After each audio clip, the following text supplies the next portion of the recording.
At 2:15 a.m., my wife texted from a nightclub, "If you don't like it, break up with me." I didn't argue. I sent one photo. Minutes later, she was at our door in shock. What did that picture show that ended everything instantly?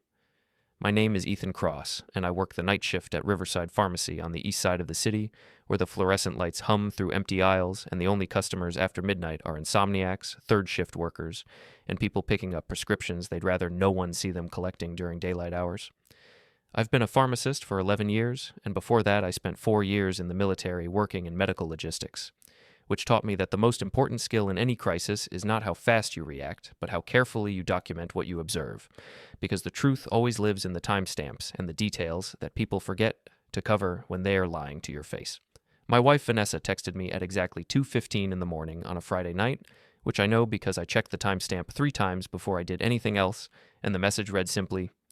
"If you don't like it, break up with me," followed by a little shrugging emoji that was supposed to make it seem casual, like she was joking around. But the fact that she sent it from inside a nightclub at 2 in the morning told me everything I needed to know about how casual she actually felt about our marriage in that moment. I was sitting in the pharmacy's back office finishing inventory logs when my phone lit up on the desk, and I stared at the screen for a full 30 seconds, trying to decide whether this was the kind of message you respond to with anger or the kind you respond to with action. And I chose action because anger is what she expected, and action is what she would never see coming until it was too late to take any of it back. I didn't text her back right away, because responding immediately would have given her the satisfaction of knowing she'd gotten under my skin, and I needed a minute to think through what I was about to do, and whether I was ready to follow through with the consequences that would ripple out from this single decision. I stood up from the desk and walked to the front counter where my coworker was restocking the vitamin aisle, and I told him I needed to leave early because of a family emergency, which wasn't technically a lie because my marriage falling apart at 2 in the morning absolutely qualified as an emergency, even if it wasn't the kind that involved ambulances or hospital visits. He said it was fine, that the overnight shift was quiet anyway, and I clocked out and drove home through streets that were empty except for a few delivery trucks and one police cruiser parked outside a convenience store with its lights off. When I got home, I didn't turn on all the lights because I wanted to stay focused and not get distracted by the normal routines of walking into the apartment and putting my keys on the hook and checking the mail that was sitting on the counter. So I just turned on the hallway light and walked straight to the closet where we kept the cardboard boxes left over from when we'd moved into this place 3 years ago. I pulled out 3 boxes and carried them one at a time into the living room, and I stacked them carefully next to the front door where Vanessa would see them the moment she walked in, and then I stood back and looked at them and realized they sent exactly the message I wanted to send, which was that I wasn't going to argue or beg or ask her to explain herself, because the time for explanations had already passed, and now we were into the part where actions replaced words. I pulled out my phone and took a photo of the 3 boxes stacked by the door, and I made sure the timestamp was visible in the corner of the screen by holding the phone at a slight angle so the light from the hallway caught the display just right, and then I opened the text thread with Vanessa and sent the photo without typing a single word to go along with it, because the image alone was enough to communicate everything I needed her to understand about where we stood and what was about to happen next. I hit send at exactly 2:17 in the morning, which meant I'd taken less than 2 minutes to make the decision, retrieve the boxes, photograph them, and send the message that would change the trajectory of our marriage, and that efficiency felt appropriate given how long I'd been quietly noticing the little inconsistencies in her stories, and the late nights that didn't quite add up when I cross-referenced them against her calendar and the receipts I'd started finding on our shared credit card statements. After I sent the photo, I sat down on the couch in the dark living room and waited, because I knew she would see the message within minutes, and I wanted to be ready for whatever came next, whether that was an angry phone call or a defensive text or complete silence that would stretch out until morning. My phone didn't make a sound for almost 60 seconds, and then it buzzed once with a notification that she'd read the message, and I watched the 3 dots appear at the bottom of the screen indicating that she was typing something, but then the dots disappeared and reappeared twice before vanishing completely, which told me she was panicking and trying to figure out what to say that wouldn't make things worse, but also wouldn't make her look guilty, and in the end she decided not to say anything at all because the dots never came back. I sat on the couch for another 10 minutes just staring at my phone and listening to the sound of the refrigerator humming in the kitchen and the occasional car passing on the street outside, and I thought about all the times over the past 6 months when Vanessa had come home late with some excuse about work events or networking dinners or last-minute client meetings, and how I'd believed her at first because I wanted to believe her, but then the excuses started repeating themselves with small variations that didn't quite match up when I went back through my mental notes and started writing down the dates and times in a little notebook I kept in my desk drawer at work.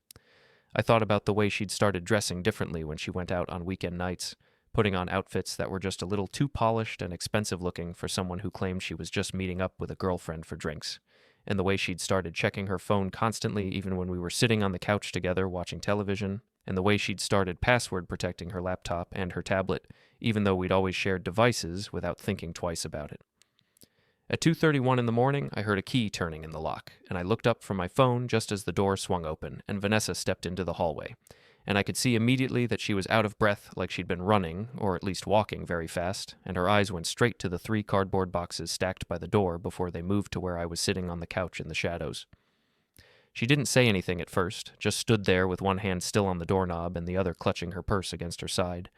and I could see her trying to decide whether she should laugh this off or get angry or play dumb and pretend she didn't understand what the boxes meant, and I just waited because I'd learned a long time ago that silence is a more effective weapon than anything you could say when someone is trying to figure out how much trouble they're actually in.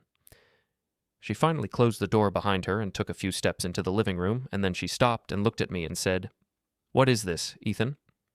In a voice that was trying to sound casual but came out shaky and uncertain, and I could tell she was hoping I'd back down or tell her I was just making a point, and we could talk about it in the morning, like reasonable adults. I didn't answer her question because it seemed pretty obvious what the boxes were and what they meant, so instead I just looked at her and waited for her to fill the silence with something that might actually be true for once instead of another carefully constructed lie, designed to make me feel like I was being unreasonable for noticing the obvious patterns that had been staring me in the face for months. She walked past me toward the kitchen, and I heard her set her purse down on the counter, and then she came back and stood in the doorway between the kitchen and the living room with her arms crossed, and she said, "Are you seriously not going to talk to me?" In a tone that suggested I was the one being difficult, which was rich considering she was the one who'd sent me a text at 2 in the morning, basically daring me to end the marriage. I pulled my phone out of my pocket and held it up so she could see the screen, and I opened the text thread and showed her the message she'd sent with the timestamp clearly visible, and I watched her face change as she realized I'd documented the exact moment when she'd decided to throw down the gauntlet and challenge me to either put up with her behavior or walk away. She stared at the phone for a few seconds, and then she looked away and said, "I was just out with some friends, Ethan. It's not a big deal." But her voice didn't have any conviction behind it, because she knew as well as I did that the text message wasn't something you send when you're just having an innocent night out with girlfriends. I asked her which friends she'd been with, and she said their names quickly, like she'd been rehearsing the answer, but when I asked her which nightclub they'd gone to, she hesitated just long enough for me to know she was deciding whether to tell me the truth or make up a location that sounded plausible, and she finally said it was that new place downtown called Apex, which I knew was owned by a guy named Grant something because I'd seen it tagged in several of her Instagram posts over the past couple of months. I didn't push her on it right then, because I wanted to see what else she would volunteer without me having to drag it out of her piece by piece, so I just nodded and said, "Okay." And she seemed to relax a little bit, thinking maybe she'd gotten away with the vague explanation. She asked me if I was really serious about the boxes, and I told her that I hadn't decided yet, but that I thought it was important for her to understand that I wasn't going to keep pretending I didn't notice when she stayed out until 2:30 in the morning and sent me messages like the one she'd sent tonight. And she looked down at the floor and said she was sorry and that she hadn't meant it the way it sounded, which was exactly the kind of non-apology I'd expected her to offer. I stood up from the couch and walked past her toward the bedroom, and she followed me and asked where I was going, and I told her I was going to bed because I had to be back at work in 6 hours, and I was tired of having conversations that went in circles without getting anywhere close to the truth. She tried to grab my arm as I walked past her, but I pulled away gently and kept walking, and I heard her voice crack a little bit when she said my name, but I didn't turn around because I knew that if I looked at her face and saw tears, I might soften and let her off the hook, and I'd already decided that tonight was the night when I stopped letting her manipulate me with emotions and started dealing with facts and evidence instead. I woke up the next morning at 8:30 to find that Vanessa had already left for wherever she was going, and the 3 cardboard boxes were still stacked by the front door exactly where I'd left them the night before, which told me she'd seen them again on her way out, and had chosen not to move them or throw them away, or even leave a note asking me what I wanted her to do about them. I made coffee and sat at the kitchen table with my phone, and I opened our shared photo album on the cloud storage app that we'd been using for the past 2 years to back up all our pictures automatically, and I started scrolling backward through the months looking for patterns I might have missed when I wasn't paying close enough attention to what she was doing on the weekends when she said she was going out with friends or attending networking events for work. It took me about 20 minutes of scrolling before I started noticing the geotags on certain photos, and I realized that over the past 6 months, there were at least 6 different Friday or Saturday nights when she'd posted photos that were tagged at Apex Nightclub, and in 4 of those photos, there was the same guy standing next to her or in the background close enough that it was clear they were part of the same group. The guy looked like he was in his late 30s with dark hair styled in that deliberately messy way that probably took 15 minutes and expensive product to achieve, and he was wearing the kind of clothes that suggested he had money to spend on looking good. And in 2 of the photos, Vanessa had tagged him with a username that led to a profile for someone named Grant Holloway, who listed himself as the owner and operator of Apex Nightclub and 2 other venues in the downtown entertainment district. I took screenshots of all 6 photos with the geotags and timestamps visible, and I saved them to a new folder on my phone that I labeled simply Evidence, because I'd learned in the military that good documentation starts with clear organization and consistent file naming conventions that make it easy to find what you need when you need it. I also noticed that several of the photos had little sponsored hashtags at the bottom, which meant Vanessa was getting paid by brands to post pictures of herself at the nightclub, and this was information she'd never mentioned to me, even though we supposedly shared all the important details of our professional lives with each other and made joint decisions about major financial matters like tax filings and investment accounts. After I finished going through the photo album, I opened our shared calendar app, which we'd been using for 3 years to coordinate our schedules and make sure we didn't double book ourselves for family events or social obligations, and I scrolled back through the past 6 months looking at the Friday and Saturday nights when the nightclub photos had been posted. What I found was that on every single one of those nights, Vanessa's calendar showed absolutely nothing scheduled, no events listed, no meetings recorded, just blank spaces where there should have been some notation about where she was going and who she was meeting, and this absence of information was actually more telling than if she'd written something false, because it meant she'd made a deliberate choice not to document these evenings at all, rather than risk creating a record that might contradict whatever story she decided to tell me later. I took screenshots of the blank calendar dates and saved them in the same evidence folder. And then I sat back and thought about what I was going to do with this information and whether I should confront her immediately or wait and gather more proof before I made any accusations that she could potentially deny or explain away with more carefully constructed lies. I decided that patience was the better strategy because I'd learned from years of working in a pharmacy that people make mistakes when they think they're safe and they stop being careful about covering their tracks, and if I confronted Vanessa now, she would just become more cautious and make it harder for me to find out the full truth about what had been going on between her and Grant Holloway.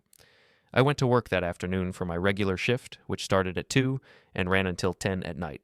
and I spent most of the quiet hours between customer transactions thinking about the timeline I was building in my head and the questions I needed to answer before I could make any permanent decisions about the marriage. The main question was whether Vanessa had actually been physically involved with Grant, or whether this was just an emotional affair that had developed out of her desire to build her social media presence and get access to the kind of lifestyle and connections that a nightclub owner could provide,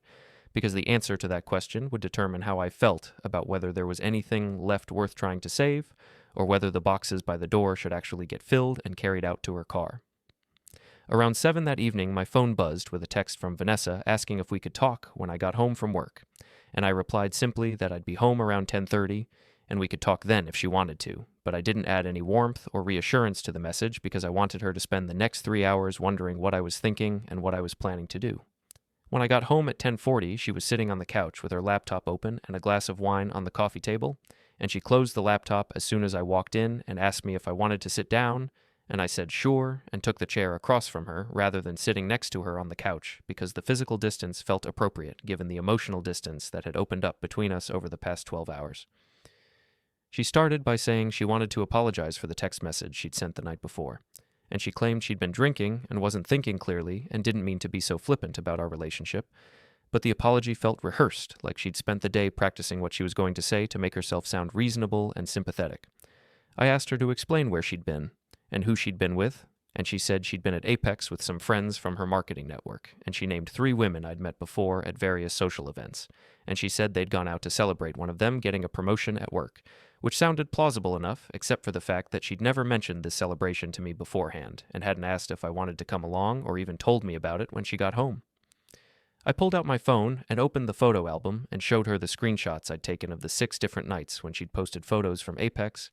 and I asked her if those were all work networking events too, or if there was something else she wanted to tell me about why she was spending so many weekend nights at the same nightclub.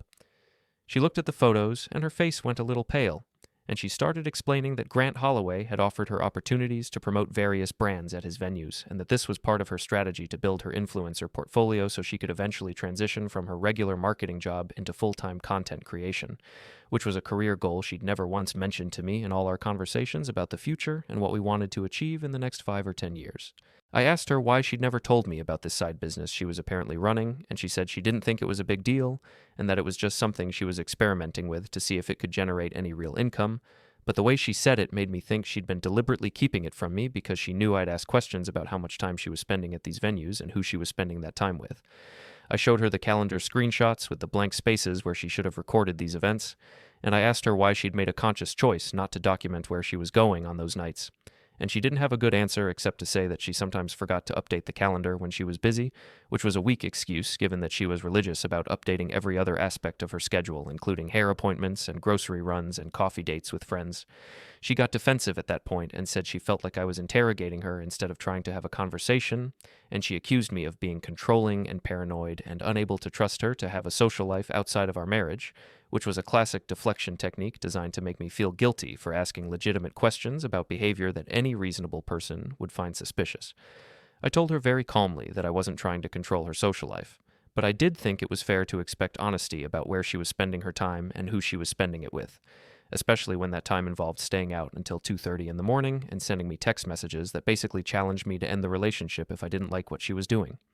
She tried a different approach then and said she could see why I was upset and that she should have been more transparent about the nightclub appearances and the brand partnerships, and she promised that from now on she would keep me fully informed about her schedule and would make sure to update the calendar religiously so I always knew where she was.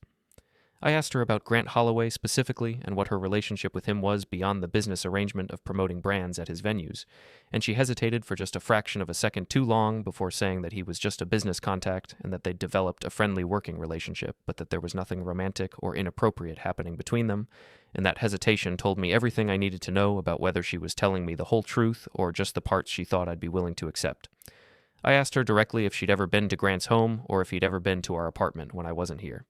and she said no to both questions without any hesitation this time, which made me think she was telling the truth about those specific details even if she was lying by omission about other aspects of their relationship.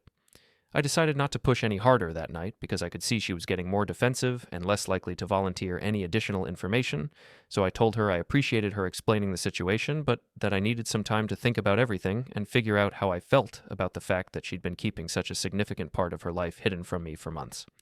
She asked me what that meant in terms of the boxes by the door, and I told her honestly that I hadn't decided yet whether I wanted her to pack them and leave, or whether I wanted to try to work through this and rebuild the trust that had been damaged by her secretiveness and her late-night text message. She started crying then and said she didn't want to lose me and that she knew she'd made mistakes, but that she was willing to do whatever it took to fix things, and I felt a small surge of sympathy for her in that moment. But I pushed it down because I knew from experience that tears were often a manipulation tactic rather than genuine remorse, and I wasn't going to let myself be swayed by emotions when what I needed was facts and evidence that would help me understand the complete picture of what had actually been happening. I spent the next 2 days going to work and coming home and barely speaking to Vanessa except for necessary exchanges about household logistics like who was going to pick up groceries and whether we needed to call the landlord about the leaking faucet in the bathroom. And the whole time, I was building a mental catalog of all the small inconsistencies in her story and all the gaps in her timeline that didn't quite make sense when I compared what she'd told me against the evidence I'd already collected. On the third morning after our conversation, I was sitting in the pharmacy break room during my lunch hour scrolling through social media when I saw that one of Vanessa's friends had posted a brunch photo from that morning. And in the background, I could see Vanessa sitting at a table with 3 other women, including Jenna Park, who was her closest friend and someone I'd known for almost as long as I'd known Vanessa herself. I looked at the geotag on the photo and saw that they were at a cafe about 4 blocks from my pharmacy, which gave me an idea that felt slightly manipulative but also completely justified given the circumstances. So I clocked out early and told my supervisor I needed to run a quick errand and would be back in 30 minutes. I walked to the cafe and went inside and spotted the group of women sitting near the window, and I made sure to time my entrance so that I would walk past their table on my way to the counter to order coffee, and I caught Jenna's eye and gave her a surprised smile like I'd just randomly run into them and hadn't been stalking their brunch location on social media 10 minutes earlier. Jenna called out my name and waved me over, and I walked to their table and exchanged pleasantries with all of them, while Vanessa sat there looking like she'd just been caught doing something she shouldn't have been doing. even though there was nothing inherently wrong with having brunch with friends on a Saturday morning. Jenna asked me how work was going and whether I was still working the night shifts that made it hard for me and Vanessa to spend time together. And I said yes, and made a joke about being like ships passing in the night. And that's when Jenna made the comment that would turn out to be more valuable than anything I could have gotten from directly confronting Vanessa again. She said something about how at least Vanessa had been finding ways to stay busy and maintain her social life even with my weird schedule, and she mentioned specifically that Vanessa had stayed over at Grant's place on Tuesday night because she'd been out so late at an event that it didn't make sense to drive all the way home and then have to wake up early for a work meeting the next morning. The comment was casual and innocent from Jenna's perspective, because she clearly thought I knew about this arrangement. But I could see from the way Vanessa's face changed color that this was information I definitely was not supposed to have. And I filed it away in my mental evidence folder while maintaining a completely neutral expression that suggested I'd already known about this and wasn't surprised at all. I finished my coffee order and told them all to enjoy their brunch and said I needed to get back to work, and as I walked away I could hear the conversation at their table go quiet in a way that told me Vanessa was probably telling Jenna to shut up and explaining that I didn't actually know about the Tuesday night sleepover at Grant's place. And I knew that within minutes I would probably get a phone call or a text from Vanessa trying to do damage control. I made it back to the pharmacy and clocked in again before my phone started buzzing, and I saw Vanessa's name on the screen, but I let it go to voicemail because I wanted her to stew in her panic for a while, and wonder how much I'd heard and what I was planning to do with that information. She called 3 more times over the next hour, and I ignored all the calls, and then she switched to texting and sent me a long message explaining that Jenna had misunderstood the situation, and that she hadn't actually stayed at Grant's place, but had just gone there briefly to pick up some materials for an event she was helping him promote, and that she'd exaggerated the story to Jenna to make it sound more interesting than it actually was. The explanation was so obviously false that I almost laughed out loud while reading it, because why would someone exaggerate a story to make it sound like they'd done something more suspicious than what they'd actually done? And why would picking up event materials require staying somewhere until it was too late to drive home? And how exactly did any of this square with her earlier claim that she'd never been to Grant's home? I decided to respond with a simple text that said I'd like to sit down and talk when I got home from work that evening. And she replied immediately saying yes, and that she wanted to clear everything up and explain what had really happened, and I could practically feel her anxiety radiating through the phone screen as she tried to figure out what story she was going to tell me that would somehow reconcile all the contradictions that were piling up faster than she could keep track of them. When I got home that night at 10:30, she was sitting at the kitchen table with her laptop open and what looked like notes written on a piece of paper, which suggested she'd been preparing for this conversation like it was a deposition and she needed to get her story straight before I started asking questions. I sat down across from her and waited for her to start talking, and she launched into a revised version of events that involved her going to Grant's condo building to pick up promotional materials on Tuesday evening, but then staying to help him prepare for a licensing meeting he had coming up with the city. And she claimed that by the time they finished going through all the paperwork, it was after 1 a.m, and she was too tired to drive safely, so she'd crashed on his couch for a few hours before leaving early Wednesday morning to get home and shower before work. The story was more elaborate than her previous explanations and had just enough specific detail to sound plausible, but it also raised more questions than it answered, like why she was helping Grant prepare for a city licensing meeting when she worked in marketing and had no expertise in liquor licensing regulations, and why she'd never mentioned this all-night work session when I'd asked her earlier in the week what she'd been doing on Tuesday. I asked her those exact questions and watched her face as she tried to come up with answers that wouldn't contradict what she'd just told me. And she said that Grant had asked for her help because he valued her opinion on how to present information clearly, and she'd agreed because it was good networking and might lead to more paid promotional opportunities in the future. I asked her if she'd told me about this Tuesday night session beforehand, or if she'd just decided to do it spontaneously without letting me know she wouldn't be coming home, and she admitted that she hadn't told me in advance because she hadn't planned to stay that late, and it had just evolved organically as they worked through the materials. I pulled out my phone and opened our shared calendar and showed her that Tuesday night was completely blank on her schedule, which meant she'd made a conscious choice not to document where she was going, even though she claimed this was a legitimate work networking opportunity that should have been recorded just like any other professional obligation.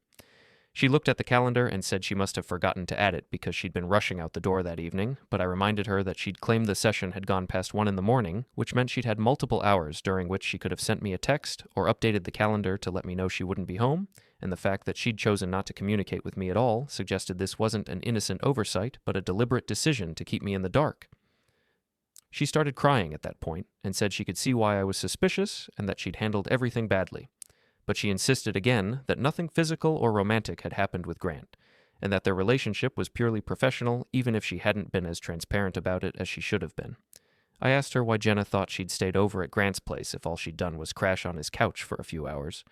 and Vanessa said she'd probably phrased it carelessly when she was telling the story to her friends, and they'd interpreted it to mean something more significant than it actually was, which seemed like a convenient excuse that would be impossible for me to verify one way or another. I decided to try a different approach and asked her to show me the text messages between her and Grant so I could see for myself what their communication looked like and whether it was consistent with a purely professional relationship or whether there were signs of something more personal developing between them. She hesitated and said she didn't think that was necessary and that I should trust her when she said nothing inappropriate was happening. And I pointed out that trust was something you earned through transparency and consistency, not something you demanded when you'd already been caught in multiple lies and omissions. She reluctantly pulled out her phone and opened her messages with Grant, and I could see her scrolling through quickly like she was checking to make sure there was nothing too incriminating visible before she handed the phone to me. I took the phone and scrolled back through several weeks of messages, and what I found was a pattern of communication that started out professional and businesslike but gradually became more personal and frequent as the weeks went on, with messages being exchanged at all hours, including late at night and early in the morning, and while none of the individual messages were explicitly romantic or sexual, the overall tone and frequency suggested a level of intimacy and constant connection that went well beyond what you'd expect between a nightclub owner and someone who was occasionally promoting brands at his venues. There were inside jokes and casual observations about their days and complaints about other people in their lives, and there was one exchange where Grant had sent her a photo of a sunset from what appeared to be a rooftop or balcony, and she'd responded with 3 heart eye emojis, which seemed like an odd response to give to someone who was supposedly just a business contact. I handed the phone back to her and asked her if she could understand why these messages didn't look like purely professional communication, and she said that Grant was a friendly person and that this was just how he communicated with everyone, and it didn't mean anything special. I asked her if she'd be comfortable with me developing the same kind of friendship with one of my female coworkers and texting them at midnight with casual observations and inside jokes, and she said that was different because she knew Grant through work, and it was part of building a professional network, which was exactly the kind of double standard I'd expected her to deploy when her own behavior was held up to scrutiny. I told her I needed to take a walk and clear my head, and she asked if we could finish the conversation first, but I said I'd heard enough for one night and needed some space to process everything. I left the apartment and walked around the neighborhood for about 45 minutes, thinking about whether there was any version of this situation that ended with us staying together and rebuilding trust, or whether the boxes by the door were going to end up getting filled after all, and this marriage was going to become another statistic about relationships that couldn't survive social media and the constant temptation to present a curated version of your life to strangers on the internet who validated you with likes and comments and opportunities to feel more important than you actually were. I decided on my walk that I needed to gather more concrete evidence before making any permanent decisions about the marriage, because while everything I'd found so far pointed toward Vanessa having at least an emotional affair with Grant, I didn't have the kind of irrefutable proof that would make it impossible for her to deny or minimize what was happening. And I knew from my military training that incomplete intelligence could lead to making the wrong tactical decisions that you'd regret later when the full picture became clear. The next morning, I called my sister Nina, who worked as a legal assistant at a family law firm downtown, and I asked her if she could meet me for lunch because I needed some advice about a situation I was dealing with. And she agreed immediately because we'd always been close, and she could probably tell from my tone that this was serious, even though I didn't want to explain everything over the phone. We met at a sandwich place near her office, and I spent about 20 minutes laying out everything I'd discovered over the past week, including the text message from the nightclub, the photos with the geotags, the blank calendar entries, Jenna's accidental revelation about the Tuesday night sleepover, and the text message history that showed a pattern of constant communication between Vanessa and Grant that went well beyond professional boundaries. Nina listened without interrupting and took a few notes on her phone, and when I finished, she asked me what I wanted to accomplish with this information and whether I was looking to save the marriage or document grounds for ending it, and I told her honestly that I didn't know yet, but I wanted to be prepared for either outcome depending on what else I discovered in the coming days. She told me that from a legal standpoint I was doing exactly the right thing by documenting everything with timestamps and screenshots and neutral witness statements like Jenna's comment about the sleepover. Because even though we lived in a no-fault divorce state where infidelity didn't technically affect the legal outcome, having a clear paper trail would help establish a narrative that could influence things like asset division, and whether Vanessa could claim she deserved spousal support if the marriage ended. Nina also suggested that I should start looking at our financial records to see if there were any unusual expenses or transactions that might indicate Vanessa was spending money on this relationship with Grant, or receiving money from him in ways that she hadn't disclosed to me because financial deception often went hand in hand with romantic deception and could provide additional leverage if things ended up going to court. That afternoon, I went home while Vanessa was at work and pulled up our joint bank account on my laptop, and I started going through the transaction history for the past 6 months looking for anything that seemed unusual or unexplained,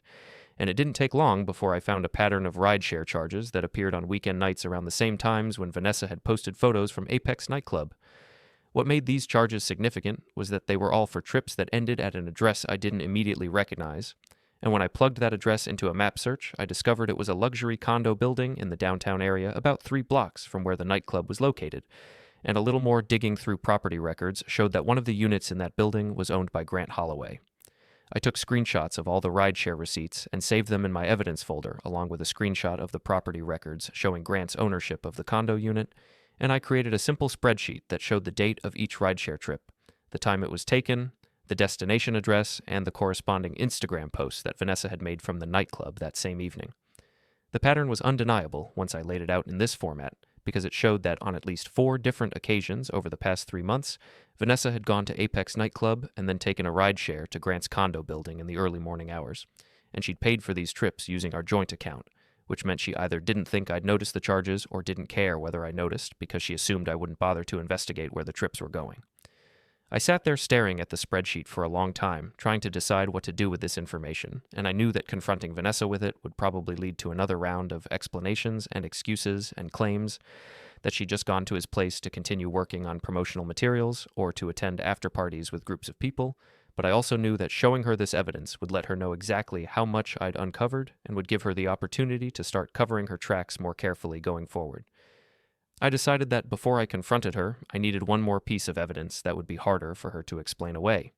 And the best way to get that evidence would be to talk to someone who had direct knowledge of what was happening at the nightclub and could confirm whether Vanessa and Grant appeared to be romantically involved or were just maintaining a professional relationship. I spent the rest of that afternoon thinking about who might be able to provide that kind of information without being loyal enough to Grant to lie on his behalf, and I realized that the bartenders and other staff at Apex would be in a position to observe the interactions between Vanessa and Grant, but probably wouldn't have any personal stake in protecting either of them from the consequences of their behavior. That evening, I looked up the operating hours for Apex and saw that they were open until 2 in the morning on weekdays, and I decided that I would go there on Thursday night after my shift at the pharmacy ended at 10, because Thursday nights were typically slower than weekends, and I'd have a better chance of having a private conversation with one of the bartenders without a lot of customers around to overhear.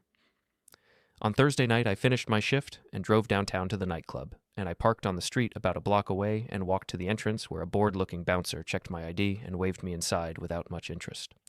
The club was maybe a quarter full with small groups scattered around the various seating areas and a few people on the dance floor moving to music that was loud enough to create atmosphere, but not so loud that you couldn't have a conversation if you wanted to.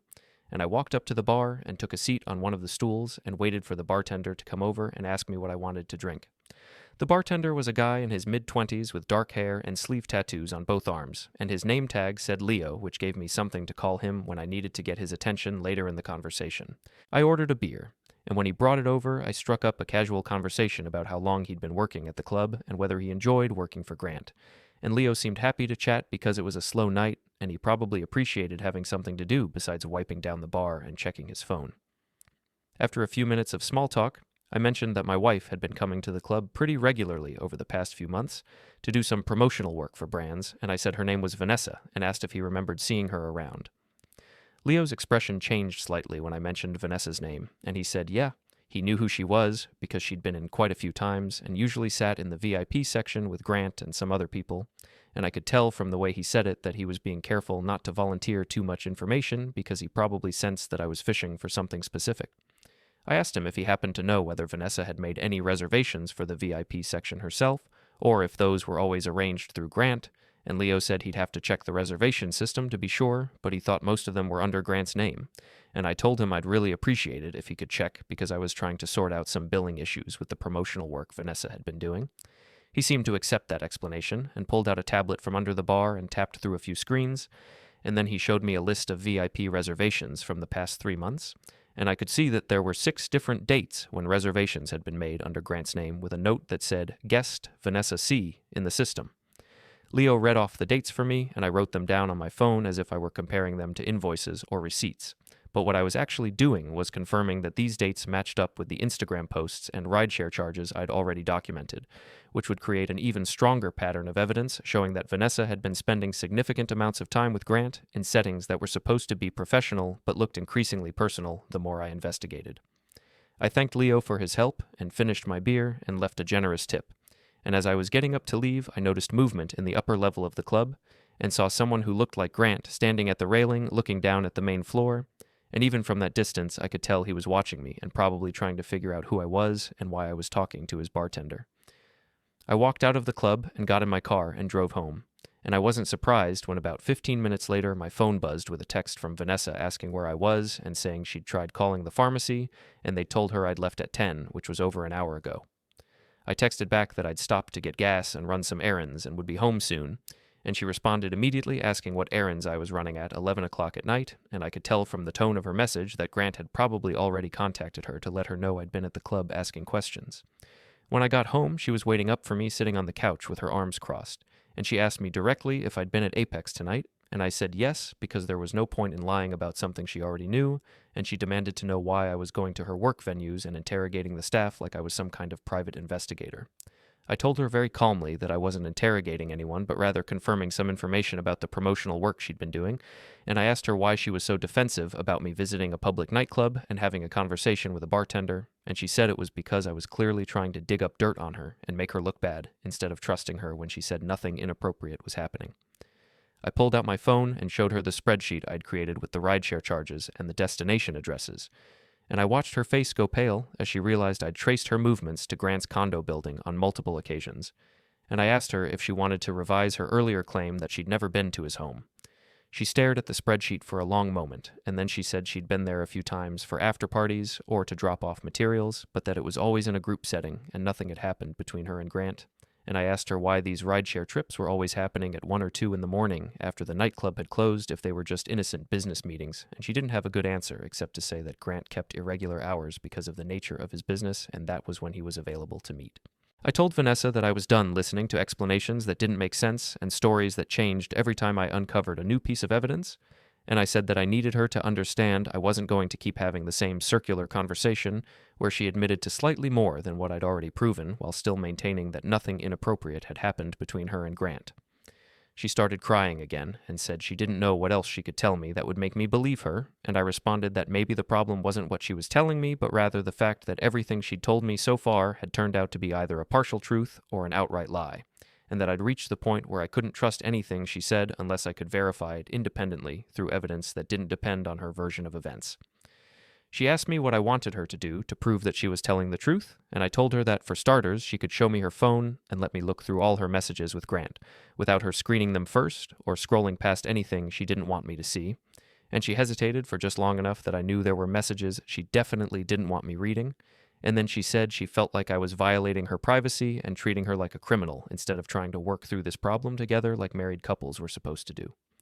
I pointed out that privacy was something you got to claim when you were being honest with your spouse about your activities and relationships, but when you'd been caught lying repeatedly about where you were going and who you were spending time with, you forfeited the right to demand privacy as a shield against accountability. She said she needed to think about whether she was willing to hand over her phone because it felt like a violation of boundaries that would be hard to come back from, even if we managed to work through this rough patch. And I told her that was fine, but she should understand that her refusal to be transparent was going to be interpreted as confirmation that she had something to hide, and that I was going to proceed with making decisions about the marriage based on the evidence I'd already collected, plus the reasonable inferences I could draw from her unwillingness to provide additional evidence. She asked me what that meant exactly, and I told her it meant I was seriously considering filling those boxes by the door and asking her to move out while I figured out whether I wanted to file for separation or try to salvage something from this relationship that had been built on what I was increasingly realizing was a foundation of lies and half-truths. She said she didn't want to move out and that she thought we should try counseling before making any drastic decisions, and I said I was open to counseling in theory, but I didn't see how sitting in a therapist's office was going to help when the fundamental problem was that she'd been deceiving me for months, and I had no way of knowing whether she was going to continue deceiving me going forward. She insisted again that she hadn't been deceiving me about the important things, and that her relationship with Grant was professional even if it looked suspicious from the outside, and I asked her if she could explain why a professional relationship required her to be texting him at midnight and going to his condo at 2 in the morning and posting photos with heart eye emojis in response to sunsets. He sent her from what I assumed was his private rooftop terrace. She said I was taking all of those things out of context and making them sound worse than they were, and I responded that context was exactly what I'd been trying to understand by asking her direct questions and looking at the evidence. And the context I'd discovered was that she'd been conducting what looked like a romantic relationship with another man, while telling me it was just networking and professional development. She stood up from the couch and said she couldn't keep having this conversation tonight because we were just going in circles and she needed some space to think. And I told her that was fine and that I needed space too, and she went to the bedroom and closed the door while I stayed on the couch and opened my laptop to continue documenting everything that had happened in this latest confrontation. The next morning, Vanessa left early without saying goodbye, and I spent my day off going through more of our financial records, looking for any other patterns or anomalies that might tell me something useful about what had been going on behind my back. I found several charges at upscale restaurants in the downtown area on nights when Vanessa had told me she was working late or attending networking events. And when I cross-referenced the dates of these charges with her Instagram posts, I found that on at least 2 occasions she'd posted photos from these restaurants with captions about enjoying great food and conversation, but she'd conveniently failed to mention who she was having that great conversation with or tag anyone in the photos who might have revealed that Grant was sitting across the table from her. I also noticed that there were several charges for clothing and accessories at boutique stores that specialized in the kind of high-end nightlife fashion that Vanessa had been wearing in her recent Instagram posts.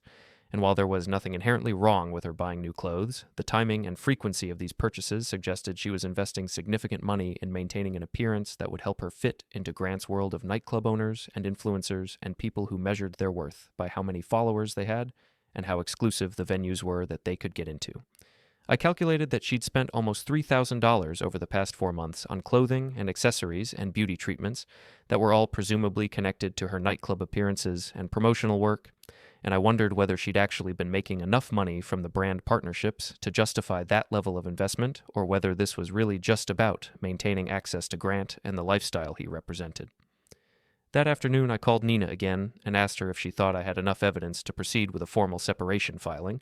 and she said that based on everything I'd shown her, I definitely had grounds for separation, even in a no-fault state, and that the pattern of deception and the financial documentation would be helpful in establishing a narrative that would make it harder for Vanessa to claim she deserved any kind of spousal support or favorable asset division. Nina also told me that I should think about what I wanted the endgame to be here, because if I was still hoping to save the marriage, then filing for separation might push things past the point of no return, but if I'd already decided the marriage was over, then I should file sooner rather than later, so I could start moving forward with my life instead of staying stuck in this limbo of investigation and confrontation. I told Nina I still wasn't completely sure what I wanted, but I was leaning toward filing for separation because I couldn't see how I was ever going to trust Vanessa again after discovering the extent of her lies, and I didn't think I could spend the rest of my life wondering every time she went out for the evening whether she was really where she said she was going to be, or whether she was actually meeting up with Grant, or whoever the next Grant turned out to be. Nina said she understood, and that she could start drafting the paperwork whenever I was ready, and that I should gather any additional financial documents I wanted to include as attachments to show the pattern of undisclosed expenses and questionable charges that had been running through our joint account. I spent the rest of the weekend organizing all my evidence into a single folder on my laptop, with subfolders for different categories like photos, messages, financial records, and witness statements, and I created a master timeline document that showed every significant event and discovery from the night of the 2:15 text message through the conversation with Leo the bartender at Apex. The timeline was remarkably damning when you looked at it all laid out chronologically, because it showed a clear progression from Vanessa's initial nightclub appearances with innocent-seeming captions to the development of a pattern where she was spending multiple nights per week in Grant's orbit and then lying about where she was and what she was doing whenever I asked her direct questions about her activities. On Monday morning, I told Vanessa I wanted to have a serious conversation when I got home from work that evening, and she asked if we could please not fight anymore because she was exhausted from all the conflict and just wanted things to go back to normal. And I told her that normal wasn't an option anymore because normal had been based on me trusting her and accepting her explanations at face value. And now that I knew those explanations had been misleading at best and completely false at worst, we needed to figure out what came next. She said she was willing to do whatever it took to rebuild trust, including going to counseling and being more transparent about her schedule and even ending her professional relationship with Grant, if that's what I needed. And I told her I appreciated the offer, but I wasn't sure those gestures would be enough to fix what had been broken over the past few months. When I got home that evening, she was sitting at the kitchen table with her phone face down in front of her, and she said she'd been thinking about my request to see her messages with Grant, and she'd decided she was willing to show them to me if it would help prove that nothing physical had happened between them. I told her I appreciated her willingness to finally be transparent, but I also pointed out that she'd had several days since I first asked to see those messages, and she could have easily deleted anything incriminating during that time, so I wasn't sure how much value the messages would have at this point, as evidence of anything except what she wanted me to see.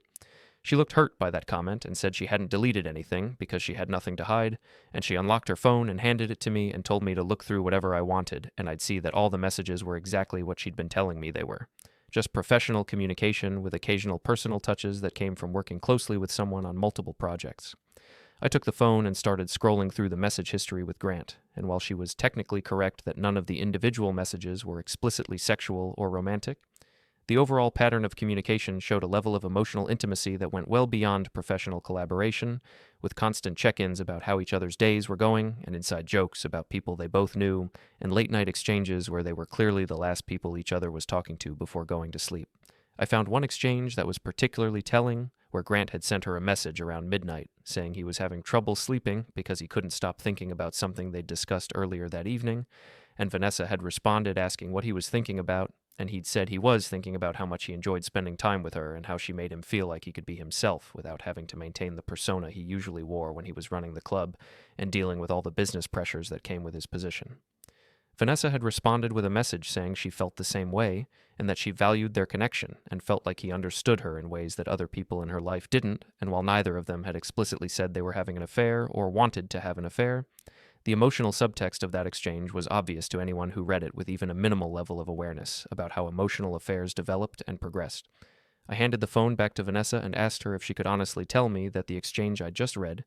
was the kind of conversation she would be comfortable with me having with another woman, and she said that was different because Grant was going through some difficult personal situations, and she was just being supportive as a friend.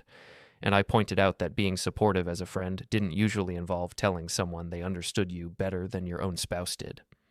She tried to argue that I was misinterpreting the message, and that when she'd said Grant understood her in ways other people didn't, she hadn't been specifically talking about me, but rather about some of her other friends and colleagues who didn't get her professional ambitions or her desire to build something meaningful in the influencer space,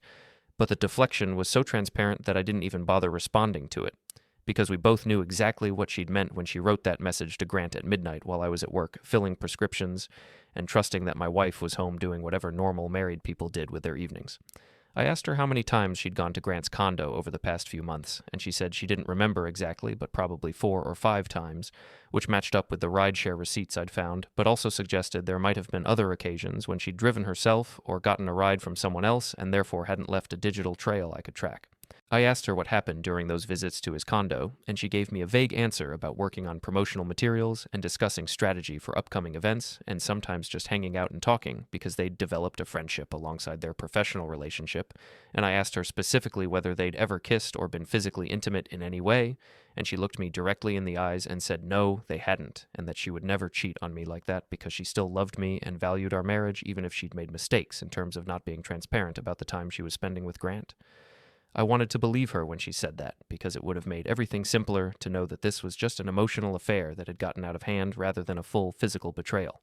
But I also knew that people who were willing to lie about where they were going and who they were with were usually willing to lie about what happened once they got there. I told her I was going to think about everything she'd told me and try to decide whether I believed her and whether I thought our marriage could survive this breach of trust, and she asked me how long I needed to think about it,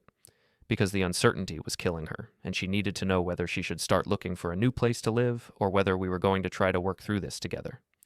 I said I didn't have a timeline for my decision because I was still processing all the information I'd gathered over the past 2 weeks, and I told her that in the meantime I thought it would be good for her to stay somewhere else for a few days so we could both have some space to think clearly without the constant tension of living together while this situation was still unresolved. She looked shocked by that suggestion and said she didn't think it was fair for me to kick her out of the apartment, when she was the one trying to be honest and work on the marriage, while I was the one who seemed determined to find evidence that would justify leaving, and I pointed out that I wasn't kicking her out permanently but rather suggesting a temporary separation that would give us both room to breathe and figure out what we actually wanted. She said she didn't have anywhere to go because she couldn't exactly ask her friends to let her crash at their places. when the reason she needed a place to stay was that her husband was accusing her of having an affair, and I suggested she could stay with her parents, who lived about 30 minutes outside the city, or she could get a short-term rental or even a hotel room for a week if she didn't want to involve her family in our problems. She started crying and said this whole situation was spiraling out of control, and she felt like I'd already made up my mind to end the marriage and was just going through the motions of pretending to consider whether we could work things out, and I told her that wasn't entirely fair because I genuinely was conflicted about what to do. But I also couldn't ignore the mountain of evidence that suggested she'd been prioritizing her relationship with Grant over her relationship with me for months while lying to my face every time I asked her what was going on. She said she would pack a bag and stay with her parents for a few days if that's what I really wanted, but she made it clear she thought this was a mistake, and that taking a break was just going to make it easier for both of us to walk away from the marriage rather than putting in the hard work of rebuilding what had been damaged. That night, after she left, I sat on the couch with my laptop and pulled up the evidence folder I'd been building, and I went through everything one more time, trying to see if there was any interpretation of the facts that would support Vanessa's version of events, where she was just an ambitious woman trying to build her career, who had unfortunately developed a close friendship with someone who happened to be an attractive nightclub owner, who was interested in helping her succeed. I wanted to find that interpretation because it would have been easier to forgive a friendship that had crossed some boundaries than to accept that my wife had been conducting an emotional or physical affair right under my nose while I was working night shifts and trusting that she was being faithful to our marriage vows. But no matter how many times I looked at the evidence, I couldn't make it fit the innocent narrative she was trying to sell because there were just too many lies and too many late-night visits and too many messages that read like the early stages of a romantic relationship even if they never quite crossed the line into explicit declarations of love or desire. I thought about the fact that she'd spent $3,000 on clothes and beauty treatments to maintain an image that would appeal to Grant and his social circle, and I wondered whether she would have made that investment if she'd really believed this was just a professional networking opportunity with no romantic potential. I also thought about the Tuesday night when she'd supposedly stayed at Grant's place to help him prepare for a licensing meeting, and I realized I'd never asked her for any proof that this licensing meeting actually existed or that Grant had actually needed her help with it, and the more I thought about that story, the more it seemed like exactly the kind of cover story someone would invent when they got caught staying out all night and needed an explanation that sounded plausible but couldn't easily be verified.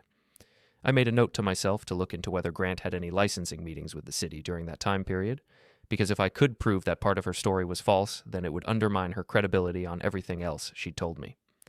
The next day, I did some research on the city's licensing department website and found that all liquor license applications and renewals were public records that could be searched online. And I pulled up Grant's business licenses and saw that he had a pending appeal related to some noise complaints that had been filed against Apex by neighboring residents, and there was indeed a hearing scheduled for the following month where he would need to present evidence that he'd taken steps to mitigate the noise issues. This information didn't prove that Vanessa had been telling the truth about helping him prepare for the hearing, but it at least confirmed that there was a real licensing matter he was dealing with, and not just a fabricated excuse she'd invented to explain why she'd stayed at his place until dawn. I called Nina and told her I was ready to move forward with filing for separation, and I asked her to draft the paperwork and include as attachments the financial records showing the undisclosed rideshare charges and restaurant expenses, along with a summary of the timeline I'd created documenting Vanessa's relationship with Grant. Nina said she could have everything ready by the end of the week and that she would file it electronically with the court and then arrange for service of process, so Vanessa would be officially notified that I was initiating separation proceedings. And she warned me that Vanessa would probably be angry and defensive when she received the paperwork and that I should be prepared for her to either try to talk me out of it or potentially retaliate by making accusations about my behavior during the marriage. I told Nina I understood the risks, but I'd reached the point where I needed to take action rather than continuing to live in limbo waiting for Vanessa to either come clean about what had really happened with Grant or provide some kind of evidence that would convince me her version of events was truthful. Nina said she thought I was making the right decision given everything I'd shown her, and she reminded me that I should avoid having any confrontational conversations with Vanessa until after she'd been served with the separation papers, because anything I said to her during that period could potentially be used against me if things got contentious during the legal proceedings. I spent the rest of that week going to work and coming home to an empty apartment and trying to imagine what my life was going to look like after the divorce was finalized, and Vanessa and I were living in separate places and dividing up the possessions we'd accumulated during our marriage. It was a strange feeling to realize that a relationship I'd invested years of my life into was ending not because of some dramatic blow-up or catastrophic betrayal, but rather because of an accumulation of small lies and boundary crossings that had gradually eroded the foundation of trust that marriage was supposed to be built on,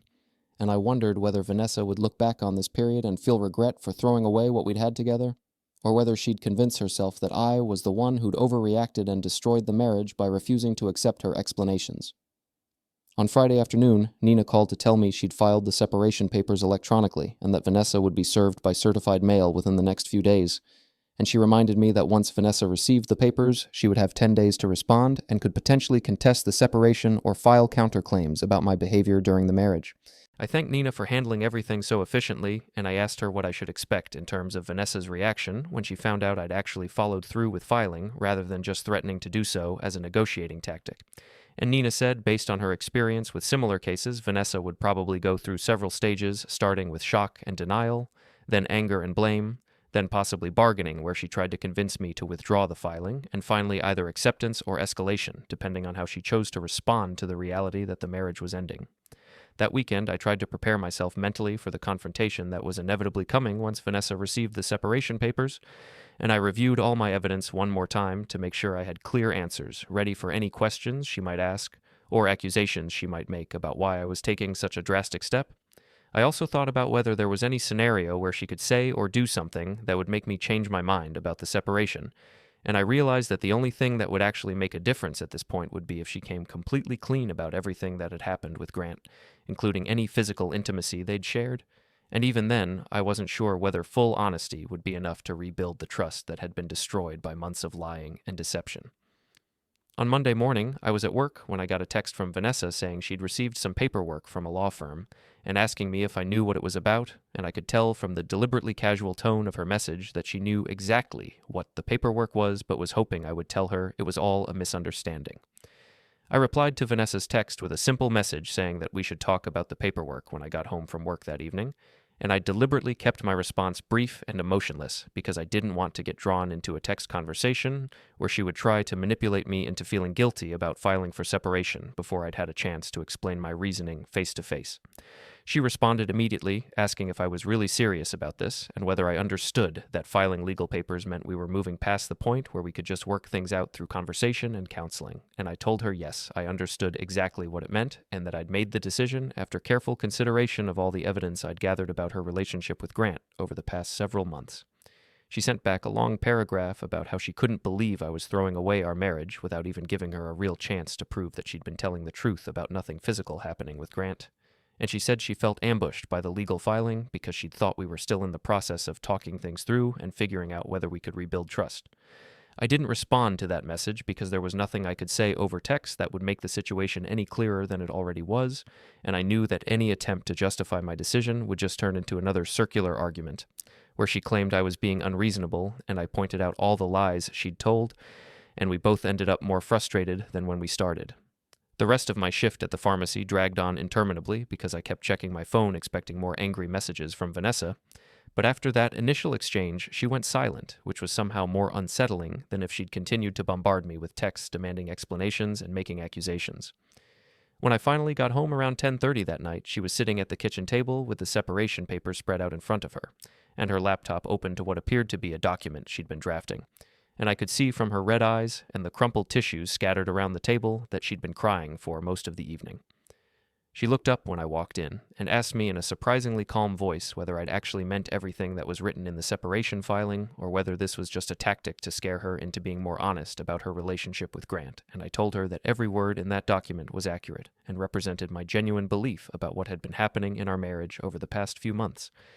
She picked up one of the pages and read from it out loud, specifically the section where I'd described the pattern of late-night visits to Grant's condo and the rideshare receipts that proved she'd been lying about where she was going and how much time she was spending with him, and she asked me if I really believed she was the kind of person who would carry on a full affair while married and then lie about it repeatedly even when confronted with evidence. I sat down across from her at the table and told her that I didn't know what kind of person she was anymore because the woman I'd married wouldn't have spent months building a secret relationship with another man and then gaslighted me every time I asked questions about what was going on, and I said that the Vanessa I thought I knew would have been honest with me from the beginning if she'd developed feelings for someone else rather than trying to maintain both relationships simultaneously while hoping I'd never figure out what was happening. She flinched when I used the word gaslighted and said that was an unfair characterization because she'd never tried to make me feel crazy or question my own perceptions, but I pointed out that every time I'd confronted her with evidence, she'd minimized it and offered explanations that were technically possible but highly unlikely, and that kind of systematic reality distortion was exactly what gaslighting meant even if she didn't want to accept that label for her behavior. She pushed the papers away and said she wanted to tell me the complete truth about everything that had happened with Grant, and she asked me if I would be willing to listen with an open mind and at least consider the possibility that the situation wasn't as bad as I'd convinced myself it was based on the evidence I'd collected. I told her I was willing to listen, but that she should understand I was going to evaluate whatever she told me against the facts I already knew. And if her story didn't match up with the documentary evidence, then I was going to assume she was still lying and proceed with the separation without any further discussion. She took a deep breath and started talking, and what came out over the next 30 minutes was a version of events that was somewhat different from what she'd told me before, but still didn't fully explain away all the suspicious circumstances I documented.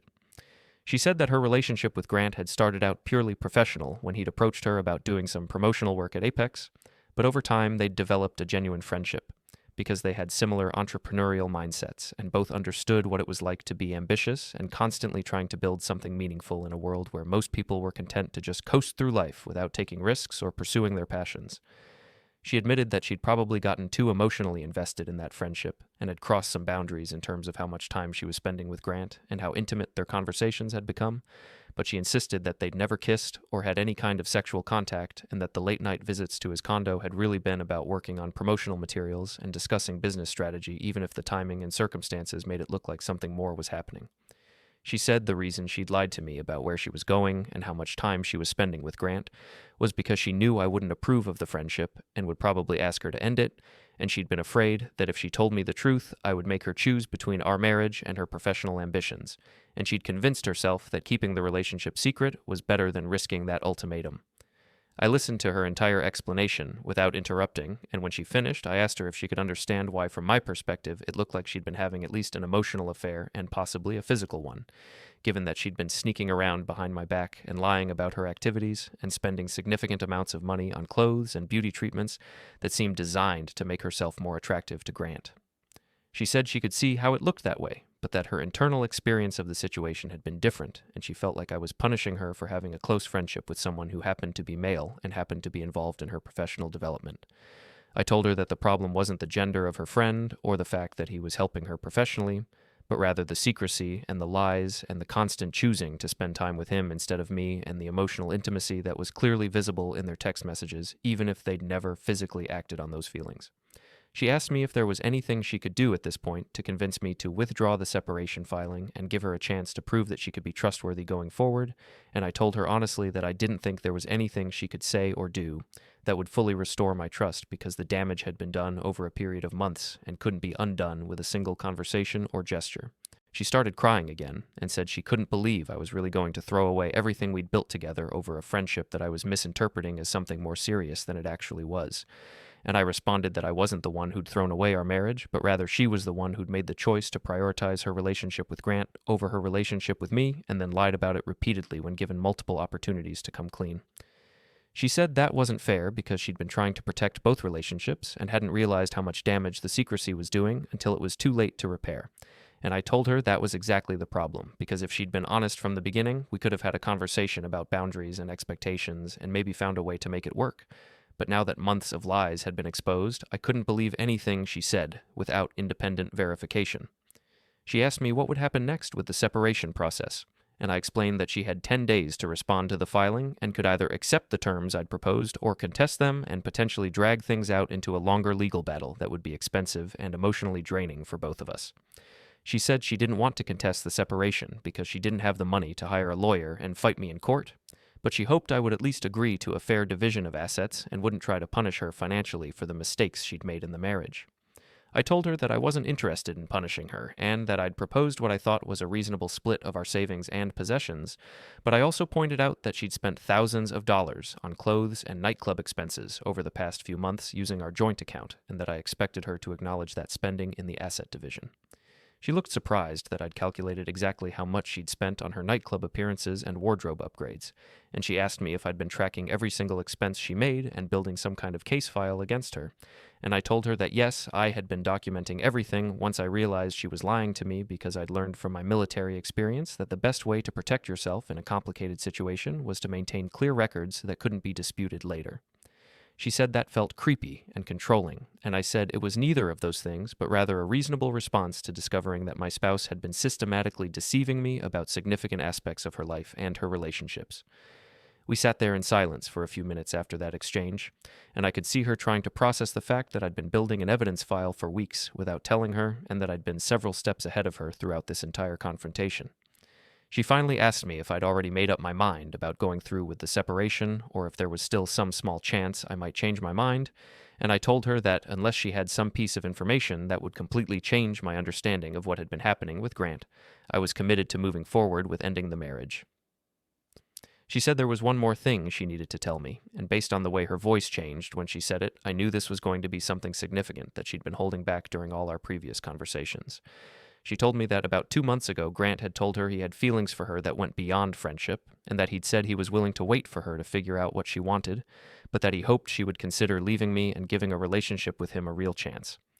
She said she'd been shocked by his confession and had told him she was married and wasn't interested in anything romantic, but she'd also admitted to him that she felt confused about her feelings because she enjoyed spending time with him and felt like he understood her ambitions and dreams in a way that I didn't. She said that after that conversation she'd tried to pull back from the friendship and had even skipped a few of his events at the nightclub, but Grant had been persistent in texting her and telling her that he respected her marriage but couldn't help how he felt about her,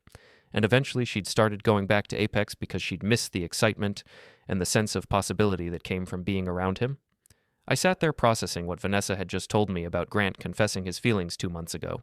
and I felt a wave of anger wash over me, not just because another man had explicitly pursued my wife, but because she'd continued the relationship after that confession, knowing full well that it was no longer just a friendship from his perspective, even if she wanted to pretend it was still innocent from hers. I asked her why she hadn't told me immediately when Grant made his feelings known, because that would have been the obvious moment for a married woman to set clear boundaries and either end the friendship entirely or, at minimum, bring her husband into the loop about what was happening. And she said she'd been afraid I would overreact and demand that she cut off all contact with Grant, which would have meant losing the promotional opportunities and the income she was generating from her influencer work at his venues. I pointed out that she just admitted that her priority in that moment had been protecting her income stream and her access to Grant's social circle rather than protecting our marriage, and she tried to argue that it wasn't an either-or situation because she genuinely believed she could maintain appropriate boundaries with Grant, while still benefiting from the professional relationship. But that explanation rang hollow, given that she'd just spent the past several minutes describing how Grant had been persistently texting her, and telling her he had feelings for her, and she'd continued to engage with him and go to his venues despite knowing that he was hoping she would eventually leave me for him. I asked her if she'd developed romantic feelings for Grant at any point during this progression, from professional contact to friendship to emotional intimacy to his explicit confession of attraction, and she hesitated before answering, which told me everything I needed to know even before she started speaking. She said that she'd been confused about her feelings and had sometimes wondered what it would be like to be with someone like Grant, who was successful and confident, and seemed to genuinely admire her ambitions, but she insisted that she'd never made the decision to act on those feelings and had always planned to stay committed to our marriage even while she was exploring this connection with Grant to see where it might lead if circumstances were different.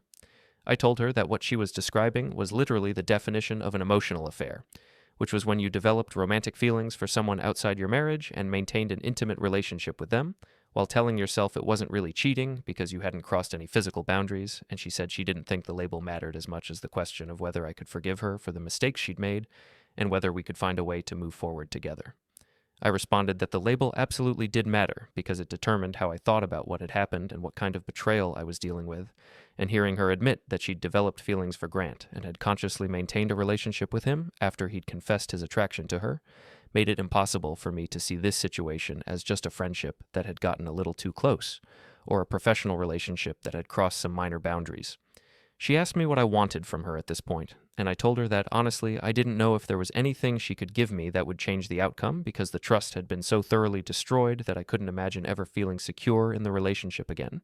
But if she was serious about wanting to salvage something, then the absolute minimum would be cutting off all contact with Grant immediately and being willing to show me every single message and email and social media interaction between them going back to when they first met. She said she was willing to do that and would send Grant a message right now telling him that she couldn't have any further contact with him for personal or professional reasons, and I told her to go ahead and do it while I watched so I could see exactly what she said and how he responded. She pulled out her phone and started typing a message to Grant, and I could see her fingers hesitating over the keyboard as she tried to figure out what words to use that would definitively end the relationship without making it sound like I'd forced her to do it. And after a couple of false starts, she finally settled on a message that said she needed to step back from their friendship and professional collaboration because her marriage was in trouble and she needed to focus all her energy on trying to repair the damage that had been done.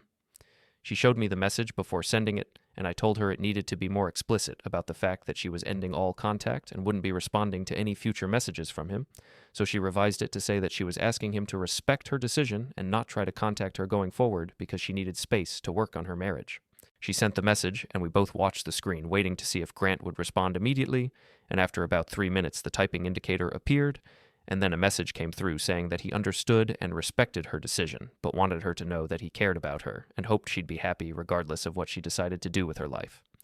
Vanessa showed me the message and asked if I was satisfied that she'd really ended things with him, and I said I appreciated her willingness to cut off contact, but I also knew that ending a relationship via text message was relatively easy compared to maintaining that boundary over the coming weeks and months, when she might feel tempted to reach out to him again or when he might try to find ways to contact her despite her request for no communication. She promised that she was serious about maintaining the boundary and would block his number if I wanted her to, and I told her yes, I absolutely wanted her to block him on her phone and on all social media platforms, so there would be no possibility of them communicating without me knowing about it. She pulled up his contact information and hit the block button while I watched, and then she went through her social media apps and blocked his accounts on Instagram and Facebook and anywhere else they'd been connected online, and the whole process took about 10 minutes, during which neither of us said anything because we both understood that this was a symbolic gesture as much as a practical one. When she finished blocking Grant's accounts, she looked at me and asked if I would consider withdrawing the separation filing now that she'd demonstrated her willingness to end the relationship with him and commit fully to working on our marriage. And I told her that I needed more than just a symbolic gesture made in the heat of the moment to believe that real change was possible, and that I wanted to see how she handled the coming days and weeks when the initial adrenaline of this confrontation wore off, and she had to deal with the reality of losing both the professional opportunities and the emotional connection she'd been getting from her relationship with Grant. She said she understood that I needed time to see whether her commitment was genuine or just a temporary reaction to being caught,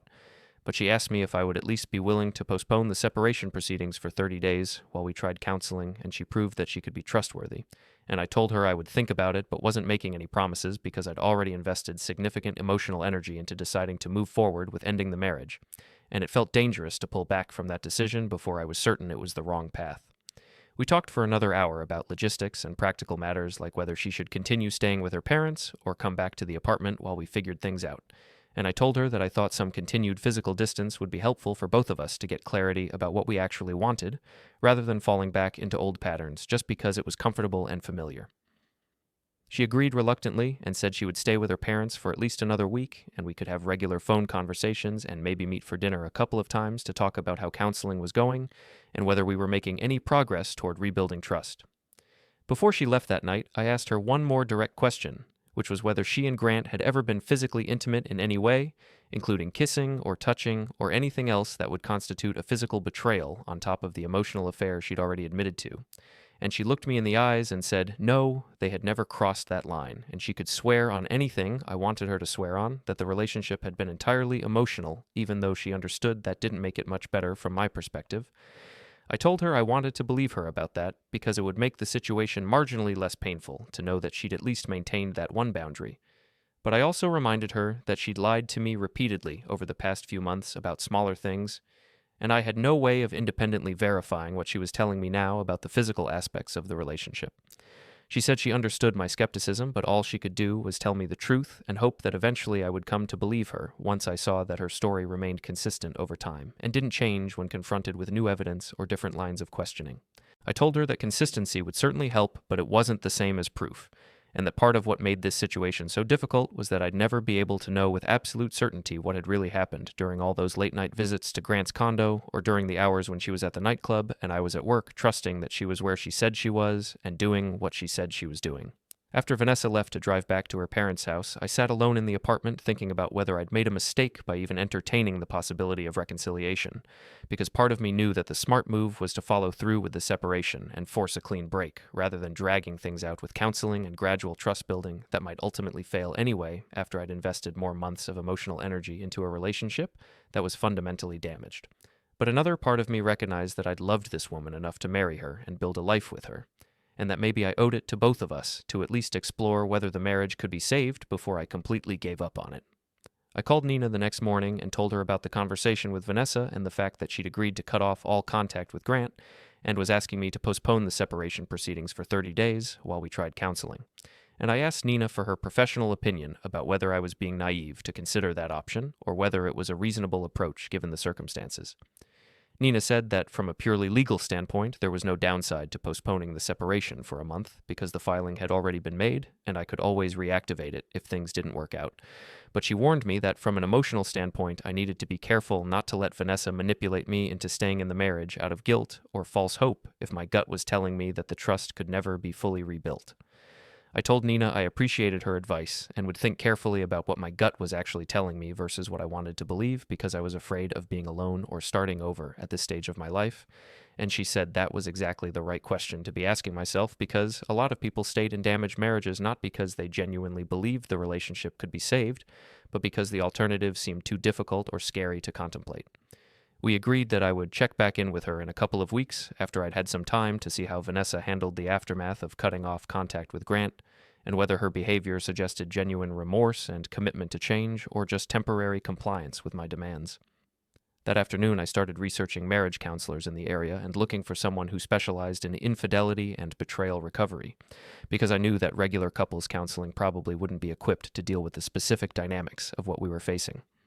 I found a therapist named Dr. Eleanor Martinez, who had good reviews online and specifically mentioned expertise in helping couples recover from affairs and rebuild trust after major betrayals. And I called her office and explained briefly that my wife had been involved in an emotional affair and we needed someone who could help us navigate whether the marriage was salvageable or whether we should proceed with separation.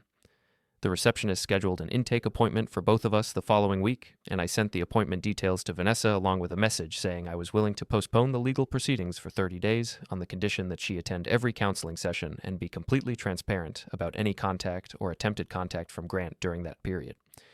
Vanessa responded within minutes, saying she was grateful I was willing to give counseling a chance and that she would do whatever Dr. Martinez recommended to prove she was serious about rebuilding trust and repairing the damage she'd caused to our marriage. Over the next few days leading up to our first counseling session, I found myself oscillating between hope that maybe we could find a way through this and cynical certainty that I was just delaying the inevitable because I was afraid of pulling the trigger on ending a marriage that had been such a central part of my identity for the past several years. I noticed during those days that Vanessa was texting me more frequently than she had in months, sending me updates about mundane things like what she had for lunch or funny things she'd seen while running errands,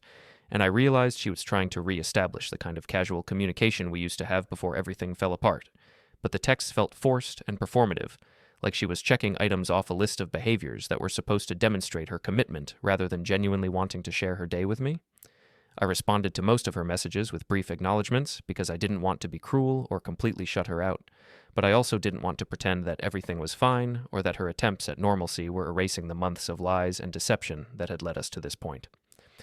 On the day of our first counseling appointment, I left work early and met Vanessa in the parking lot of Dr. Martinez's office building, and we walked in together without much conversation beyond basic logistics about whether we should mention the separation filing right away or wait to see what kinds of questions the therapist asked. Dr. Martinez turned out to be a woman in her late 50s with gray hair and a calm demeanor that suggested she'd heard every possible variation of marital dysfunction and wasn't going to be shocked or judgmental about whatever we told her, and she started the session by explaining her approach, which involved meeting with us together for the first session and then potentially doing some individual sessions before bringing us back together to work on communication patterns and trust rebuilding. She asked us each to describe in our own words what had brought us to counseling, and I gave a relatively factual summary of discovering Vanessa's relationship with Grant through photos and financial records and witness statements, and then learning that the relationship had progressed to the point where Grant had confessed romantic feelings, and Vanessa had admitted to being confused about her own feelings before finally agreeing to cut off all contact. Vanessa gave her version of events, which emphasized that nothing physical had happened, and that she'd been naive about how the emotional intimacy with Grant was affecting her marriage, and she said she was committed to doing whatever work was necessary to prove to me that she could be trustworthy and that our marriage was worth saving. Dr. Martinez listened to both of us without interrupting, and then asked me directly whether I believed the marriage could be saved, or whether I'd already decided it was over, and was just going through the motions of counseling to feel like I'd tried everything before filing for divorce. I told her honestly that I was genuinely uncertain about the answer to that question, and that part of me wanted to believe we could rebuild what had been broken, but another part of me thought I was being naive to trust someone who'd lied to me so extensively and for so long about something so fundamental to our relationship. She asked Vanessa how she would feel if after 30 days of counseling I decided I still couldn't move past the betrayal and wanted to proceed with the separation, and Vanessa started crying and said she would be devastated but would understand that she'd caused irreparable damage through her choices and would have to live with the consequences. Dr. Martinez handed her a box of tissues and said that one of the hardest things about recovering from infidelity was that the person who'd been betrayed had to be willing to be vulnerable again and risk getting hurt, while the person who'd done the betraying had to accept that they might do everything right going forward and still lose the relationship because some damage couldn't be undone no matter how much effort was put into the repair work. The rest of the session focused on establishing some ground rules for the 30-day trial period, including complete transparency about phones and social media accounts, regular check-ins where Vanessa would proactively share information about her day, rather than waiting for me to ask questions, and an agreement that if Grant tried to contact her through any channel, she would tell me immediately, rather than trying to handle it on her own. Dr. Martinez also suggested that Vanessa write a detailed timeline of her relationship with Grant, including every visit to his condo and every significant conversation they'd had, because she said that one of the obstacles to rebuilding trust was often that the betrayed partner didn't have a complete picture of what had happened, and their imagination filled in the gaps with worst-case scenarios that might be even more damaging than the reality. Vanessa agreed to write the timeline and said she would have it completed before our next session the following week, and Dr. Martinez warned her that the timeline needed to be completely honest, even if some of the details were painful or embarrassing, because any lies or omissions that came to light later would destroy whatever progress we made during counseling. After the session ended, Vanessa asked if I wanted to get dinner together since we were both already out, and it was still relatively early in the evening, and I agreed partly because I was hungry and partly because I wanted to see whether we could have a normal conversation outside the pressure cooker environment of the therapist's office. We went to a casual restaurant near the counseling office and ordered food and sat across from each other in a booth that felt simultaneously familiar and strange because we'd shared hundreds of meals together over the years, but this particular dinner had an awkwardness that came from knowing we were both performing the role of reconciling couple rather than actually being one. Vanessa tried to make small talk about work and some mutual friends we hadn't seen in a while, and I participated in the conversation but kept noticing how carefully she was choosing her words, and how often she glanced at my face to gauge whether I was responding positively or negatively to what she was saying. Halfway through the meal, she asked me if I'd thought any more about what Dr. Martinez had said about the difficulty of being vulnerable again after betrayal, and I told her that I'd been thinking about almost nothing else for the past hour because it had crystallized something I'd been feeling but hadn't quite been able to articulate, which was that even if I'd decided to give the marriage another chance, I would probably never feel completely secure in the relationship again, and would always have some level of anxiety about whether Vanessa was being honest with me or whether she was just better at hiding things the second time around. She said she understood that fear, but hoped that over time she could demonstrate through consistent honesty that the person who'd lied to me for months was not the person she wanted to be going forward, and that she'd learned from this experience that protecting the marriage had to be her top priority even when it conflicted with other things she wanted, like professional opportunities or friendships that made her feel validated and important. I asked her whether she'd heard from Grant at all since sending him the message ending their contact, and she said no, she hadn't received any texts or calls or messages on social media, and she pulled out her phone and showed me that his number was still blocked and there were no missed call notifications from unknown numbers that might have been him trying to reach her from a different phone. I told her I appreciated her being proactive about showing me that evidence rather than waiting for me to ask, because that kind of transparency was exactly what I needed to see if I was going to seriously consider staying in the marriage.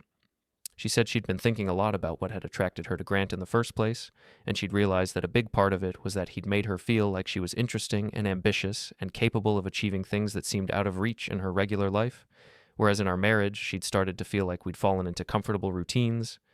that didn't leave much room for excitement or growth. I told her I could understand how that dynamic might have developed because we'd both gotten busy with our careers and had probably stopped putting effort into keeping the relationship fresh and interesting, but I also pointed out that the solution to feeling stuck in a marriage wasn't to develop an intimate relationship with someone else while lying to your spouse about what was happening. She agreed that she'd handled things terribly and said that if she could go back and make different choices, she would have talked to me about her feelings of restlessness instead of seeking validation from Grant. And she asked me whether I thought there was any version of our marriage going forward where I could forgive her for the mistakes she'd made and we could build something stronger than what we'd had before. I told her honestly that I didn't know the answer to that question yet, because forgiveness felt like something that would have to happen gradually over time, rather than being a decision I could make in a single moment, and that right now I was still too angry and hurt to know whether the anger would eventually fade into acceptance, or whether it would calcify into permanent resentment that would poison whatever remained of our relationship. We finished dinner and drove separately back to our respective places, and that night I lay in bed thinking about whether I was doing the right thing by giving counseling a chance, or whether I was just prolonging my own pain by staying connected to someone who'd betrayed me so fundamentally. I thought about what my life would look like if I followed through with the separation, imagining myself living alone and eventually dating other people and having to explain to new partners that my previous marriage had ended because my wife had fallen for a nightclub owner and I'd had to document her lies with timestamps and receipts, like I was building a legal case against someone I'd once promised to love forever. The next few days passed in a strange limbo where Vanessa and I texted regularly and talked on the phone once or twice, but didn't see each other in person, and I found myself analyzing every message she sent for signs that she was being genuine versus just telling me what she thought I wanted to hear. On Thursday evening, she sent me a long text saying she'd completed the timeline that Dr. Martinez had requested and asking whether I wanted her to send it to me now or wait and share it during our next counseling session, and I told her to send it immediately because I didn't want to wait another 3 days to see what she'd written, and I wanted time to process the information before we had to discuss it in front of the therapist. The timeline arrived as a document attachment, and I opened it and saw that she'd written about 15 pages detailing every interaction she could remember with Grant, starting from their first meeting at a marketing conference 8 months ago through the final text message she'd sent him ending their relationship. I read through Vanessa's timeline document twice that night, making notes in the margins of places where her account either confirmed or contradicted things I'd already discovered through my own investigation, and while most of the details lined up with what I already knew, there were a few revelations that made the situation even more painful than I'd realized. She'd written about how Grant had first complimented her appearance at that marketing conference and how she'd felt flattered by the attention from someone who seemed so successful and confident. And she'd described in uncomfortable detail how their text conversations had gradually shifted from purely professional topics to more personal discussions about their life goals and relationship frustrations and things they wished were different about their daily routines. What struck me most as I read through the timeline was how many opportunities Vanessa had been given to pull back from the relationship before it crossed into territory that would damage our marriage beyond repair, and how at each of those decision points she'd chosen to keep moving forward with Grant rather than creating distance or being honest with me about what was developing. She'd written about the first time Grant invited her to his condo, which she claimed was to show her the view from his rooftop terrace because he thought she'd appreciate it for potential Instagram content,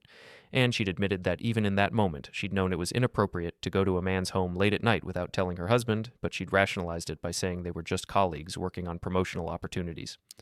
The timeline also included details about the night when Grant had confessed his feelings for her, and according to her account they'd been sitting on his rooftop after an event at the club,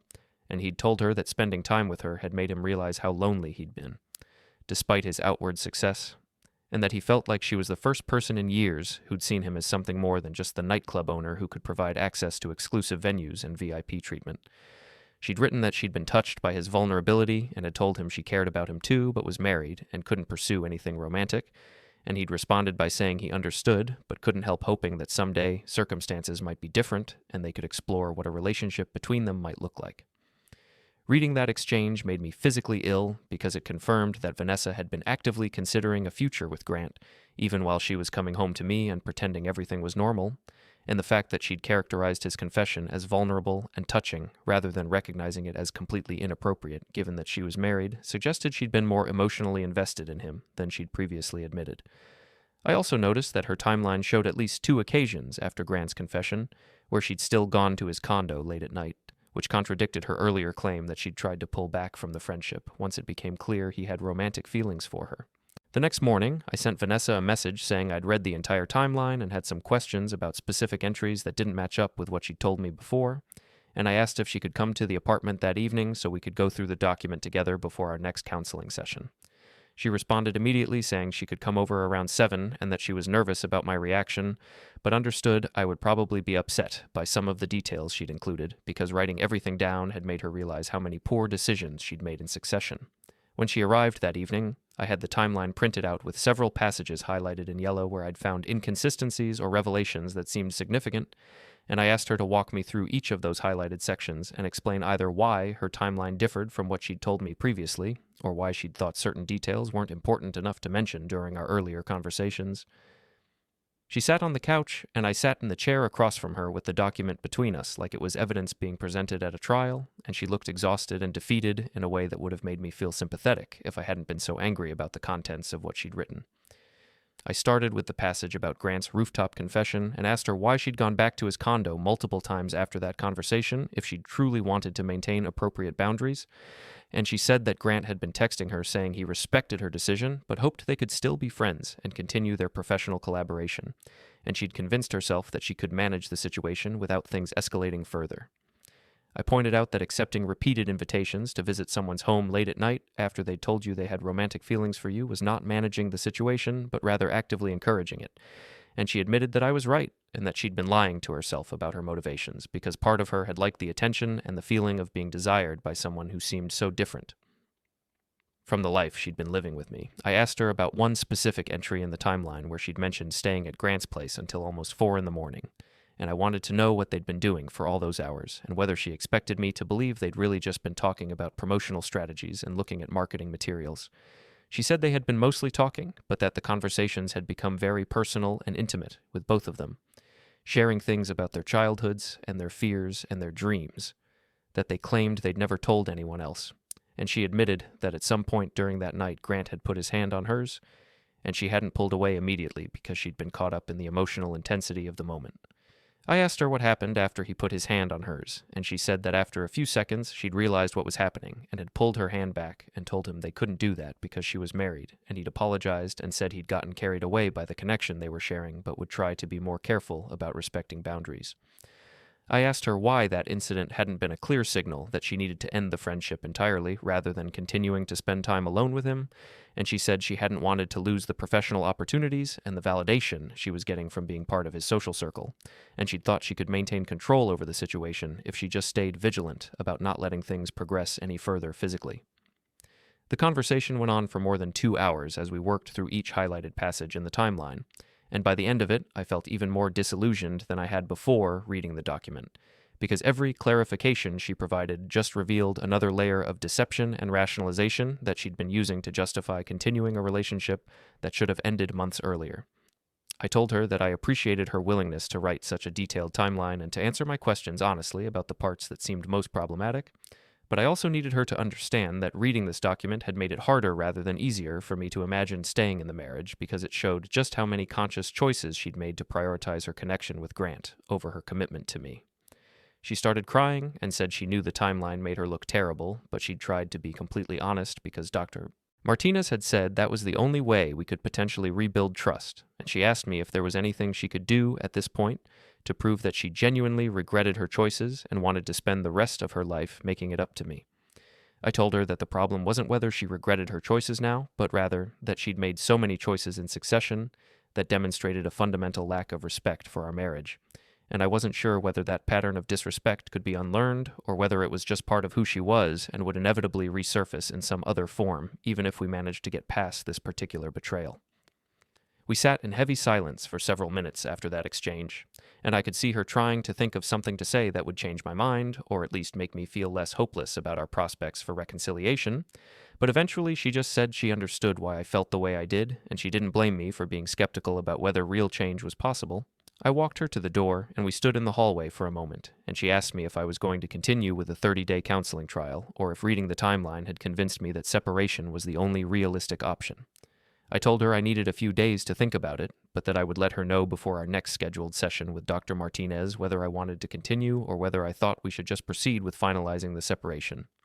She nodded and turned to leave, and then she stopped and turned back and said that regardless of what I decided, she wanted me to know that meeting me and marrying me had been the best thing that ever happened to her until she'd ruined it by being selfish and stupid and prioritizing excitement over substance, and that she would always regret that she'd thrown away something real and good for something that had ultimately been just an illusion of possibility. I didn't respond to that statement because there was nothing I could say that would make either of us feel better about the situation, and I watched her walk down the hallway to the elevator and disappear behind the closing doors. I went back inside and sat on the couch with the timeline document in my hands, and I realized that what bothered me most about everything Vanessa had written wasn't the specific details of her relationship with Grant, but rather the realization that the woman I'd married had been capable of such sustained deception, and that I'd been so completely blind to what was happening right in front of me for months. I thought about all the nights I'd been at the pharmacy filling prescriptions, and trusting that Vanessa was home or out with girlfriends or doing something innocent and normal, and I wondered how many of those nights she'd actually been with Grant, having intimate conversations and accepting his touches, and considering what her life might look like if she chose him instead of me. I thought about the fact that even now, after she'd been caught and had supposedly ended things with Grant, I would probably never know with complete certainty whether she'd told me the whole truth about their relationship, or whether there were still details she was holding back because she knew they would be the final straw that pushed me toward divorce. I fell asleep on the couch that night with the timeline still in my hands, and I dreamed about confrontations and accusations and evidence folders that kept expanding no matter how much documentation I added, because there was always one more lie underneath the lies I'd already uncovered, and I woke up the next morning feeling exhausted and emotionally depleted,